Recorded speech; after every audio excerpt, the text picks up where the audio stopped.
የጉበት ካንሰር በተለያዩ ምክንያቶች ይመጣል። ዋነኛው ብዙ ጊዜ ደግሞ በሀገራችን የሚከሰተው ደግሞ ከአይነት ቢ ከሚባለው የጉበት ቫይረስ ሄፓታይቲስ ቢ እና እንዲሁም አንዳንድ ጊዜ ዘለግ ያለ ጊዜ የቆየ ሄፓታይቲስ ሲ ቫይረስ ኢንፌክሽን ጋር ተያይዞ ልናየው እንችላለን። ከዛ ውጭ ደግሞ ጥራጥሬዎች በአግባቡ ባለመቀመጣቸው ምክንያት የተነሳ እርጥበታማ ቦታዎች ላይ ሲቀመጡ ከዛ ጋር ተያይዘው የሚከሰቱ ሻጋታዎች፣ አስፐርጅለስ የሚባል ፈንገስ አለ። እሱ የሚያመርታቸው ደግሞ መርዛማ የሆኑ ኬሚካሎች እንደዚሁ የጉበት ካንሰርም ሊያዳርጉን ይችላሉ ማለት ነው።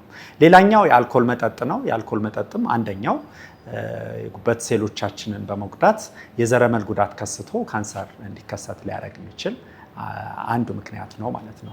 ሌላኛው መጥቀስ ያለብን ደግሞ ከላይፍ ስታይል ጋር ተያይዞ የጉበት ስብ ለረጅም ጊዜ ከተከማቸ በጉበት ሴሎች ላይ የሚያሳድረው ተጽዕኖ መጨረሻ ላይ ካንሰር እንዲከሰት ሊያደርግ ይችላል ማለት ነው። ስለዚህ እነዚህ ሁሉ ከዘር ከምንኖር ሰው የካንሰር ተጋላጭነት ጋር ተደምረው የጉበት ሴሎቻችንን በማጥቃት ሄፓቶሳይት የሚባሉትን የዘረመል ጉዳት እንዲደርስባቸው ከዛም ደግሞ ያለቅጥ እነዚህ የዘረመል ጉዳት የደረሰባቸው የጉበት ሴሎች እንዲራቡ እና ካንሰርም እንዲከሰት ምክንያት ሊሆኑ ይችላሉ ማለት ነው።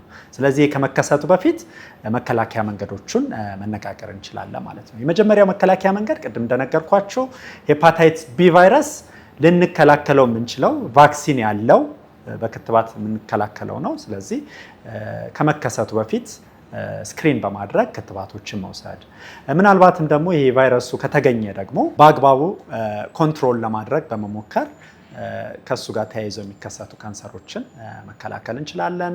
ሲጋራ ማጨስን በማቆም አልኮል መጠጣትን በማቆም እንዲሁም ሄፓታይቲስ ሲ ጋር የተያዘ የጉበት ቁስለት ወይም ጉዳት ያለባቸው ሰዎች ደግሞ ሩትሊ ስክሪን በመደረግ የቅድመ ካንሰር ደረጃ ላይ ያለ በማከም የሚያመጣውን ተጽዕኖ በከባድ ሁኔታ መቀነስና መከላከል እንችላለን ማለት ነው።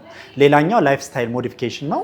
ከኦቤሲቲ ጋር ወይም ከውፍረት ጋር ተያይዘው የጉበት ስብ ሊከስቱ የሚችሉ ወይም ደግሞ ሃይፐርሊፒዲሚያ ስቴት ላይ የሚከስቱ በደማችን ውስጥ የስብ መከማቸቶችን እነዚህን ሁሉ በመቀነስ ኤክሰርሳይዝ በማድረግ ቅባታማ ምግቦችን በማስወገድ የካንሰር መከሰት እድሉን መከላከል እንችላለን ማለት ነው።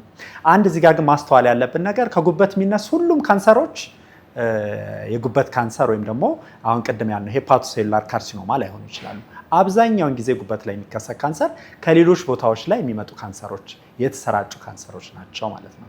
ስለዚህ እነዚህን ካንሰሮች ደግሞ ለመለየት እንደ ተቋምም በጣም ብዙ ቴክኒኮችን ተጠቅመን ካንሰሩ ከየት እንደመጣ የምንለይባቸው የተለያዩ መሳሪያዎች አሉ ማለት ነው።